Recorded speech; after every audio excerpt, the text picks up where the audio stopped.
Hello students, this is your science teacher Shikha and science fourth के chapter 7 में आज हम पढ़ने वाले हैं इंसेक्ट्स का चैप्टर, जिसमें सबसे पहले हम चैप्टर की एक्सप्लेनेशन पढ़ेंगे। उसके बाद हम चैप्टर की एक्सरसाइज को सॉल्व करेंगे, जिससे आपको कंप्लीट चैप्टर का कॉन्सेप्ट अच्छे से समझ में आ जाए। So without wasting any more time, let's get started.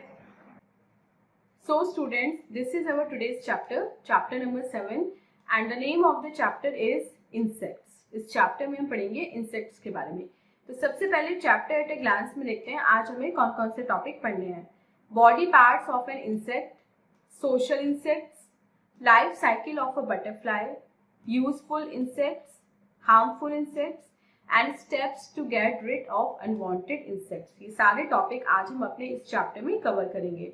तो इंगेज सेक्शन में देखते हैं आज हमें कौन सी एक्टिविटी परफॉर्म करनी है। Correlate the insects with their favourite food and make the sentences. अब यहाँ पे आपको कुछ इंसेक्ट्स दिए हुए हैं और नीचे उनका फेवरेट फूड दिया हुआ है। आपको क्या करना है, इंसेक्ट को उसके फेवरेट फूड से मैच करना है। तो चलिए student, main chapter reading start करते हैं। इंसेक्ट्स लगभग हमारे चारों तरफ हमें दिखाई देते हैं। आप अपने घर के आसपास अपने गार्डन में देखिए, आपको डिफरेंट टाइप्स ऑफ इंसेक्ट्स देखने को मिलेंगे। कुछ इंसेक्ट्स लार्ज होते हैं जबकि कुछ साइज में थोड़े स्मॉल होते हैं। कुछ यूजफुल होते हैं जबकि कुछ हार्मफुल होते हैं। Flies, cockroach, butterflies, mosquito, ant, bee, beetles, ये सब इंसेक्ट्स हैं और इस वर्ल्ड में लगभग मोर देन 1 मिलियन वैरायटी होती है इंसेक्ट्स की। नेक्स्ट पढ़ते हैं body parts of an insect. Insect की बॉडी पार्ट कौन कौन से होते हैं, कैसी बॉडी होती है इंसेक्ट्स की। अब इंसेक्ट्स में आपस में बहुत सारे डिफरेंसेस होते हैं, लेकिन इंसेक्ट्स लगभग देखने में एक जैसे लगते हैं। यूजली सभी इंसेक्ट्स की बॉडी में 3 सेक्शन होते हैं, हेड, थॉरेक्स एंड एब्डोमेन। और सभी इंसेक्ट्स में 3 पेयर ऑफ लेग होते हैं एंड हार्ड आउटर केसिंग होती है। अब साइड में जो बटरफ्लाई की पिक्चर है, इसको आप ध्यान से देखिए। आपको इसमें बहुत सारे पार्ट्स दिखाई देंगे जो मोस्ट ऑफ द इंसेक्ट्स में होते हैं। जैसे जो बॉडी होती है वो 3 पार्ट में डिवाइड होती है, हेड, थॉरेक्स एंड एब्डोमेन। उनके जो पेयर होता है फीलर्स का, जिसे हम बोलते हैं एंटीना, जिससे वो फील करते हैं, और जो फीलर्स होते हैं वो उन्हें स्मेल करने में, फील करने में हेल्प करते हैं। और इंसेक्ट की अ पेयर ऑफ आईज होती है, यानी कि 2 आईज होती हैं। इंसेक्ट जैसे कि बटरफ्लाई होगी, उनका एक लॉन्ग सकिंग ट्यूब होता है जिसे हम बोलते हैं प्रोबॉस्किस, और वो फ्लावर से नेक्टर को सक करने के लिए अपनी इस लॉन्ग ट्यूब को यूज करती है।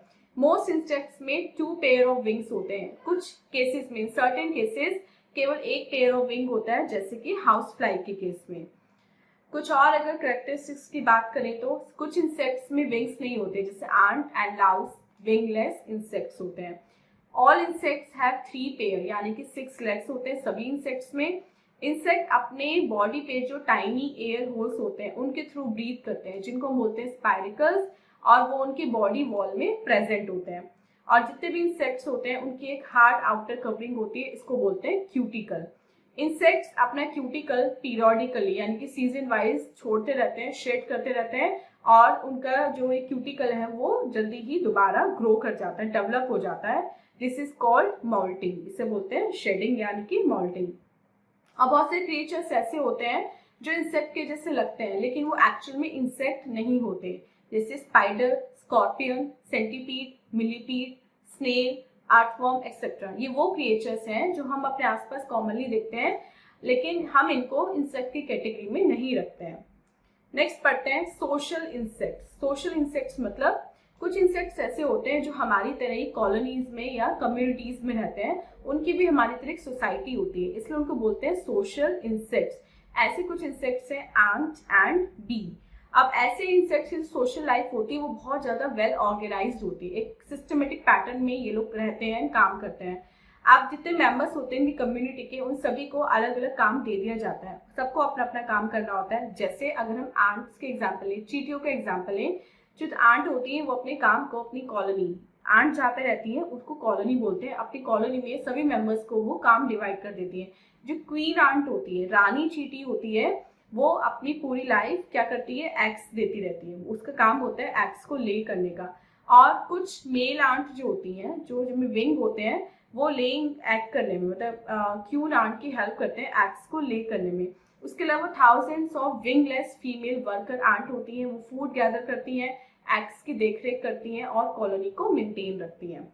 नेक्स्ट पढ़ते हैं life cycle of a butterfly. अब जो बटरफ्लाई है वो अपनी लाइफ साइकिल को 4 स्टेजेस में कवर करती है, egg, larva, pupa and adult butterfly. इन चारों स्टेजेस में एक बटरफ्लाई ग्रो करती है। जैसे फर्स्ट पढ़ते हैं एग के बारे में। सबसे पहले तो बटरफ्लाई एक सूटेबल प्लेस ढूंढती है जहां वो अपने एग्स को ले कर सके। जो फीमेल बटरफ्लाई होती है वो लीव्स पे या टेंडर शूट जो होती है प्लांट की, उन पे अपने एग्स को ले करती है, या फिर कभी कभी ऐसा होता है कि लीफ का जो अंदर वाला पार्ट होता है उस पे भी अपने एग्स को ले करती है। जो फीमेल बटरफ्लाई होती है वो अपने एग्स को लीफ के नीचे की तरफ चिपका देती है, एग्स को वो नीचे तक चिपका देती है जिससे बाहर से उसके एग्स किसी को दिखाई नहीं देते। और जैसे ही वो अपने एग्स देती है बटरफ्लाई क्या होती है, वो मर जाती है। जो मदर बटरफ्लाई होती है वो मर जाती है। नेक्स्ट इज, अब वो किस स्टेज में पहुंच जाती है, एग्स जो है वो लार्वा बन जाता है।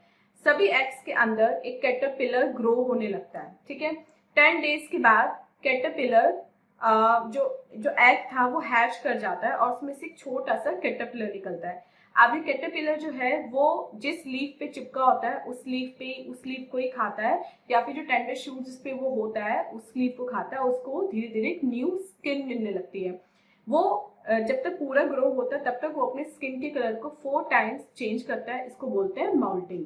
उसके बाद क्या होता है, अब जो कैटरपिलर है यानी कि लार्वा जो है वो प्यूपा यानी कि क्रिसालिस में कन्वर्ट हो जाता है। 3 वीक्स के बाद जो क्रिसालिस है वो फुली ग्रोन हो जाता है। वो फीडिंग करना बंद कर देता है और लीफ से वो एक थोड़े सेफ प्लेस पे आ जाता है। अपने लिए वो घर ढूंढता है, सेफ प्लेस ढूंढता है। तो वो अपने रेस्टिंग स्टेज में पहुंच जाता है जिसको हम बोलते हैं प्यूपा। और इस स्टेज में क्या होता है, जो बटरफ्लाई है वो सिल्क का थ्रेड को बुनना शुरू कर देती है। इसको बोलते हैं कोकून। अब कोकून के अंदर जो कैटरपिलर है वो रैपिडली अपने स्किन को चेंज करता है और एक क्रिसालिस बन जाता है। अभी जो न्यू क्रिसालिस है वो सॉफ्ट होता है लेकिन कुछ ही आवर्स में, कुछ ही घंटों में ही हार्ड हो जाता है और बटरफ्लाई जो है वो इसी क्रिसालिस के अंदर ग्रो करती है। अब बटरफ्लाई ग्रो होना स्टार्ट हो जाती है। अब एडल्ट बटरफ्लाई कैसे बनती है, जब प्यूपा स्टेज खत्म हो जाती है तो आउटर कवरिंग जो है वो टूट जाती है, स्प्लिट हो जाती है और जो एडल्ट बटरफ्लाई है वो बाहर आ जाती है। उस टाइम तक ये बहुत थकी हुई होती है तो ये एम्प्टी क्रिसालिस जो है उस पर रेस्ट करती है, अपने विंग्स को फोल्ड करती है, अनफोल्ड करती है। लगभग 1 घंटे बाद जो बटरफ्लाई की विंग्स हैं वो अपनी राइट शेप में आ जाते हैं, लेकिन अभी भी वो डैम्प और सॉफ्ट होते हैं, इसलिए लगभग 2 घंटे के बाद उसके जो पंख हैं, जो विंग्स हैं वो सूख जाते हैं और जो एडल्ट बटरफ्लाई होती है वो उड़ पाती है। उसके बाद वो उड़ सकती है। अब जो एडल्ट बटरफ्लाई होती है वो लगभग 20 मिलीमीटर लॉन्ग होती है। उसके जो हेड है उस पे 2 कंपाउंड आईज होती हैं और उस पे एक एंटीना भी डेवलप होता है जिसको हम ट्यूब बोलते हैं, जिसके थ्रू वो नेक्टर को सक करती है और इस ट्यूब का नाम होता है प्रोबॉस्किस। नेक्स्ट पढ़ते हैं यूजफुल इंसेक्ट्स। अब कुछ इंसेक्ट्स हमारे लिए यूजफुल होते हैं जबकि कुछ हमारे लिए हार्मफुल होते हैं। तो पहले पढ़ते हैं इंसेक्ट्स हमारे लिए कैसे यूजफुल होते हैं। इंसेक्ट जैसे कि बटरफ्लाई, बीज एक्सेट्रा पॉलिनेशन में हेल्प करते हैं। हनी बीज फ्लावर से नेक्टर को सक करती है, वो उसको एज अ हनी स्टोर करती है और जो वैक्स है वो बीज बनाती है। सिल्क हमें सिल्क मोथ यानी कि सिल्क मोथ का जो प्यूपा होता है उससे मिलता है। और मैनी इंसेक्ट्स जो है वो यूजफुल स्कैवेंजर्स से काम करते हैं, वो डेड प्लांट्स एंड एनिमल्स को खा जाते हैं, मतलब हमारे एनवायरनमेंट को क्लीन कर देता है। नेक्स्ट पढ़ते हैं हार्मफुल इंसेक्ट्स के बारे में। कुछ इंसेक्ट जैसे ग्रास होपर, बीटल, लोकस्ट, ये हमारे क्रॉप, फ्रूट्स एंड वेजिटेबल को डैमेज कर देते हैं, इनको बोलते हैं पेस्ट। अब मॉस्किटो जो है वो क्या फैलाते हैं, मलेरिया फैलाते हैं, फिलेरिया फैलाते हैं, येलो फीवर फैलाते हैं। जो व्हाइट आंट होती है, सिल्वर फिश होती है, क्लोथ मोथ होता है, वो वुड पे, पेपर पे, हमारे घरों में जो कपड़े होते हैं उसमें रहने लगता है, उनको काट देता है। Thus they cause damage to our household thing, इसलिए हमारे घरेलू जो सामान है उसको नुकसान पहुंचाते हैं।